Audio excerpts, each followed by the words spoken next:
Hello friends, કેમ છો? મજામાં બધા? આજે જો બનાવીએ ગણેશ ચતુર્થીના ગણપતિ બાપાના લાડુ બનાવીએ ધરાવવા માટે.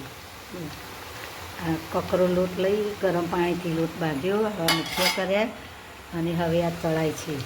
મુઠિયા તળી સરસ મસ્ત પિંક કલરના, આછા પિંક કલરના થાય. પછી થોડુંક લગી થોડી વાર રવા દઈ, પાછા પાકા કરવાના, સરખા સરસ મસ્ત થઈ જાય. પછી તેને ક્રશ કરવાના. પહેલાં તો બધા ખાંડ થતા હતા, તો મિક્સરમાં ક્રશ કરી દઈએ તો ચાલે છે.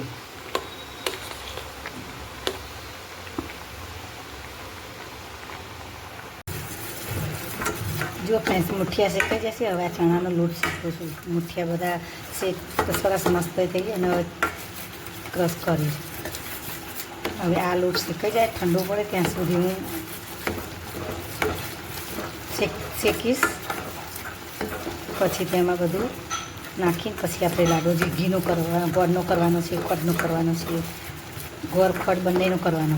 એટલે આ બધું ભેગું કરી પછી પાછું થોડું કાઢી લઈશ, પછી થોડા ગોળના કરીશ, થોડા ખાંડના કરીશ. આખો લોટ શેકાય છે સરસ છે. તો ફ્રેન્ડ્સ, ચણાનો લોટ શેકું છું. આપણે ચણાનો લોટ જો પિંક ગુલાબી થઈ ગયો, જો શેકાઈ ગયો છે ચણાનો લોટ. બસ હવે બળી ના જાય એટલા માટે તેને વખતે શેકી કાઢવાનો. હવે ગરમ છે ત્યાં સુધી હલાઈ કરીશું.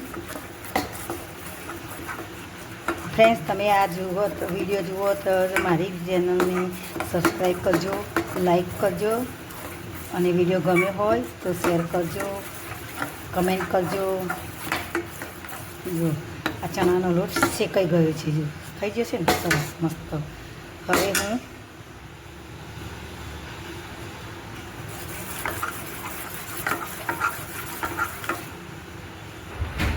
જુઓ અંદર આમાં બધું મિક્સ કરી દીધો લોટ,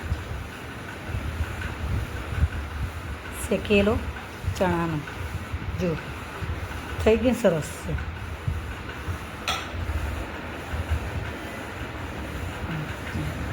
મસ્ત કકરા સરસ લાડવા થશે. હું શેકીને જ લોટ નાખું છું. મને શેક્યા વગર લોટ અને સુગંધી પણ સરસ આવે અને થોડું બીજું શું કે ચિકાસ લાડવામાં ના પકડાય, એટલે મસ્ત સરસ કકરા સરસ લાડવા થાય. જો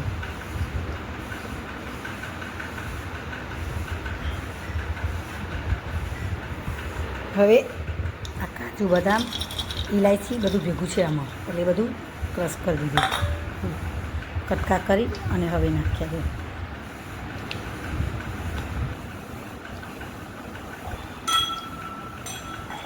હવે આ ગોળ સમારેલો છે એનો હવે ગોળને ઓગાળી પછી આમાં નાખીશું.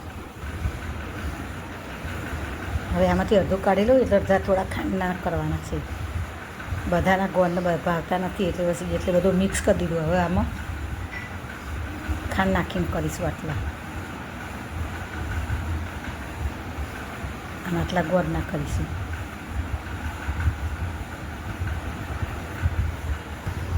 જો આ જાયફળ છીણે છે. હવે આમાંથી થોડું આટલું જાયફળ આમાં નાખી દઉં છું અને હવે આ આમાં નાખી દીધું. જાયફળથી લાડવું પચાવવામાં હળવું લાગ્યું, જલ્દી પચી જાય, ભાર ના પડે લાડુનો. જાયફળ તેના માટે ઉપયોગમાં આવે છે. જાયફળની કોઈ સુગંધી હોતી નથી, પણ જાયફળ પચવા માટે ઇઝી પચી જાય લાડુ.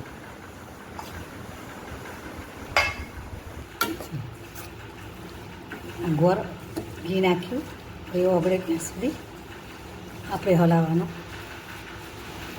પાયો નથી કરવાનો અને ખાલી હલાવી ખાલી ગોળ વઘારવાનો છે. ધીમા તાપે વઘારવાનો એટલે લાલ ના થઈ જાય, પાયો જલ્દી ના થઈ જાય.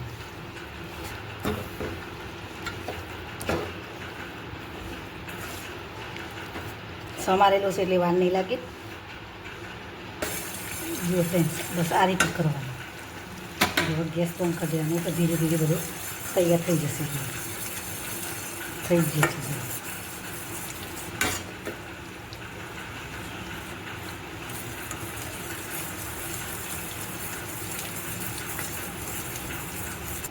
જો ફ્રેન્ડ, આટલા લાડુ બને, જો બહુ મસ્ત બન્યા છે.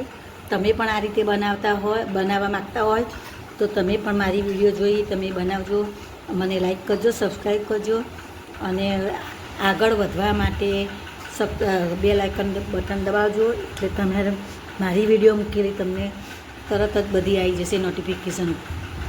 થેન્ક યુ, આભાર.